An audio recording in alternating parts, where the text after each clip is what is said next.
Christine Brown Woolley's upcoming book was discussed. Yesterday, she appeared on Instagram Live for approximately 8 minutes. She requested viewers in the chat to suggest a page number. She would then read a few sentences from that page. While observing this, several statements stood out. Firstly, the initial page she read referenced conversations between herself and Kody, described as speaking off the cuff.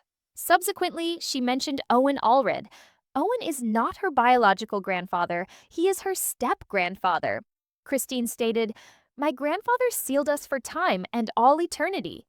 This perspective is notable because, on the show, she consistently references Rulon as her grandfather, not Owen. Rulon was her actual paternal grandfather, her blood grandfather, her dad's dad. Rulon died, as known, due to actions by a wife of Ervala Lebaron. Furthermore, Rulon faced legal issues. He was arrested, fled to Mexico for a period, served 2 prison sentences. He was a prominent yet controversial leader, ultimately unalived by a rival sect. In her book, however, she identifies Owen, Rulon's brother who assumed leadership after his death, as her grandfather. Framed this way, it implies her mom's dad and her dad's dad were brothers. While not blood-related, within polygamy, if raised as cousins without shared blood, marriage and childbearing are permissible. This is a complex dynamic to contemplate. Legally permissible, yet when articulated this way, it raises whether she must later explain this intricate family structure. Another topic addressed was leaving polygamy. Christine expressed, "I don't think polygamy makes people feel great. It made me feel weak, and then it made me doubt myself." Janelle countered this, asserting, "No, polygamy made you strong, and that's why you can leave."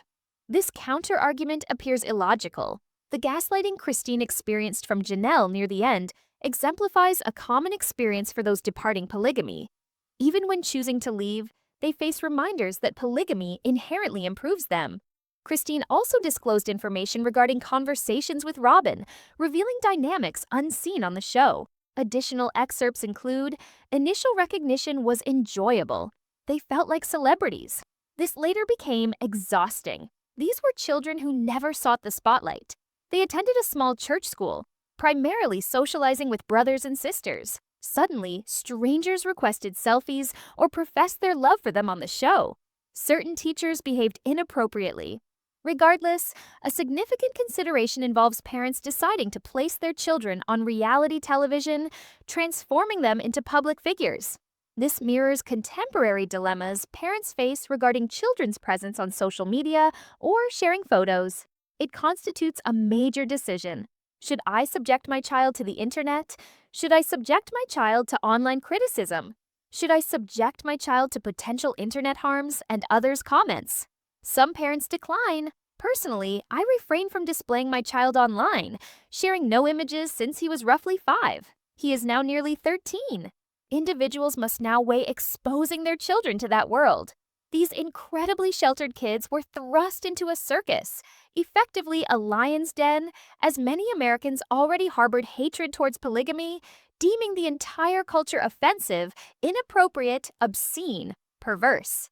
Consequently, their children became the public faces of polygamy. Whether this will be explored remains uncertain, but Christine seems to acknowledge her children were ill-prepared.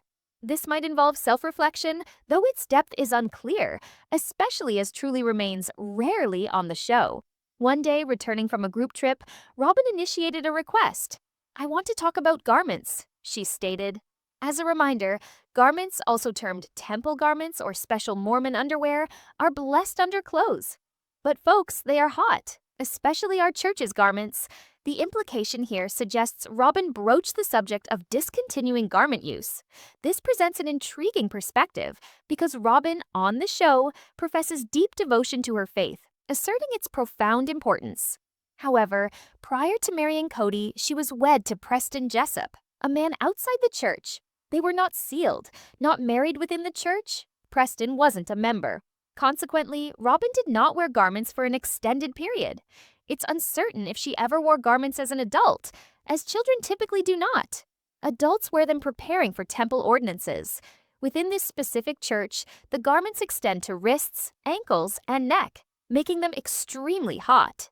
This fact is undeniable. Numerous women discuss garment wearing within families, debating whether to wear them at home. Crucially, the most dedicated, righteous, and faith-committed individuals wear their garments constantly. Not wearing them is equated with being unholy, non-committal, straying from the righteous path. Therefore, if Robyn advocated discontinuing garment use, it signified a drastic shift from the family's lifelong practice. This was a family deeply committed to their faith. Robyn entered, having no prior polygamous marriage experience and being out of the faith for over a decade, and instigated alterations. Thus, Robyn's influence is distinctly visible and palpable here. Discontinuing garments could be interpreted as a step away from fundamentalism. Is it inherently wrong they stopped wearing garments? Presumably not. It facilitated their exit from a cult. However, it indicates Robyn significantly influenced these choices. The topic of garments has never been discussed on the show. More than anything, this points to Robyn's potential hypocrisy. If genuinely devout, she would never have suggested removing the garments. Christine recounted, "Finally, I told my mom. She freaked out. She made a couple of phone calls and the ladies disappeared from our Sunday school classes." It's not a mom story. They disappeared from our Sunday school classes. Polygamy PTA. The church leaders themselves continued to teach end times from the pulpit. And I didn't know what was real. The context is unclear, but evidently an incident occurred in Sunday school. Something was said, women were removed from the class, leaving Christine confused about the church's truth. This could signify numerous scenarios. Significant events transpired in the 70s and 80s. Her grandfather Rulon was killed in 1978. The 80s brought upheaval and misinformation surrounding his death. More information surfaced about other leaders' actions towards children. Some leaders' misconduct towards kids became public knowledge. Alternatively, perhaps a woman in Sunday school revealed truths while defecting. Christine might have been exposed to something. It's unclear if anything specific happened to her personally. Long-standing questions exist about potential discussions of childhood abuse within this cult, as virtually every individual raised in this lifestyle reports experiencing something severe. Whether Christine addresses any childhood abuse in her book is unknown. It seems reasonable to infer she faced some level of abuse, but confirmation is absent. Clearly, an incident occurred. Doubts regarding her faith and distinguishing reality likely began in childhood. Christine mentioned teasing Kody. "I used to rile Kody that the show was called Sister Wives, not Kody and the Sister Wives." He retorted, "But it's really about me." He held some validity. He claimed he was the most dynamic among them. Christine teased back, "I would agree that you're the most dramatic of us." Reports behind the scenes consistently indicated Kody asserted the show was his, acting as the sole focus. For most of its run, the show's premise centered on a man and his 4 wives, Kody and his 4 wives, positioning the man as the show's core. Viewing confirms Kody appeared in nearly every scene, navigating relationships with the women who coexisted around him. Thus, the show's focus was accurate. However, Kody exploited this, declaring, "This is my show. I'm the center of the show. My ego is mine. The contracts are mine. This is my money."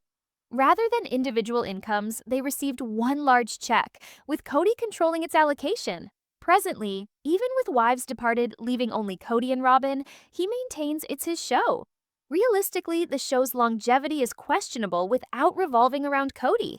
If in a new relationship and married, Christine might resist a lifetime on a show discussing her ex, tying her livelihood to him, hearing his commentary, or granting him unwanted access into her life. Privacy is virtually non-existent. Perhaps prolonged involvement and financial reliance bind them. Evidently, Kody wears the, "This is my show. I'm the best. Nobody's better than me. I'm the reason why everyone watches" attitude. It's pure ego. Lastly, Christine shared an incident involving Kody. She mentioned Gwendolyn questioning family fairness. Christine then described adopting her children's personalities during pregnancies. "When I was pregnant with Isabel, I was so kind and loving, and everything was beautiful and everything was fair and just." She didn't elaborate on traits linked to other children. Gwendolyn's questioning seemingly prompted Christine's self-reflection. Regarding Kody humiliating her, Christine stated, "That new bit of knowledge didn't help our relationship. That he humiliated me also did not help. What else wasn't true? I felt as if I had been robbed of the ability to make a good life decision. The specific humiliation is unspecified, though numerous instances occurred on the show. One major life decision potentially impacted by his deceit involved attraction. He humiliated her in the book, labeling her chubby, citing nacho eating, declaring lack of attraction, and insinuating disgust over her eating while chubby. It was appalling.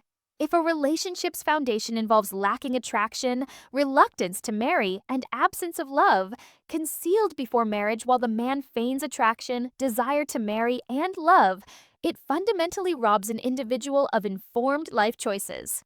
Christine might have chosen differently. In their world, however, love differs. Marriages occur due to obligation, heavenly necessity, or arrangement, not love. Christine claimed she chose Kody and desired him. Kody likely accepted her as a third wife and all-red descendant. He is simply a jerk. Countless moments in their relationship could fit. None of the women truly made autonomous life choices until leaving. Robyn alone appeared to make choices for herself and others. Key takeaways from Christine's brief book reading include discussions on the show's challenges, raising children publicly, Robyn's hypocrisy in altering faith and family dynamics, Kody's lies, Kody's humiliation of her, Kody's ego, arrogance, and control over the show. Discussing the show negatively prompts questions about its future. Past seasons are complete. Christine can freely discuss aired content and unaired past events, but not future unaired material. This approach might circumvent network non-disclosure agreements. Alternatively, the book signifies a definitive break. Regardless, the content exceeded expectations. Topics like underwear, garments, sealing by her grandfather, or children's show struggles were previously unaddressed. Christine is evidently addressing them now. Don't miss the next headline. Like, subscribe, and turn on that notification bell.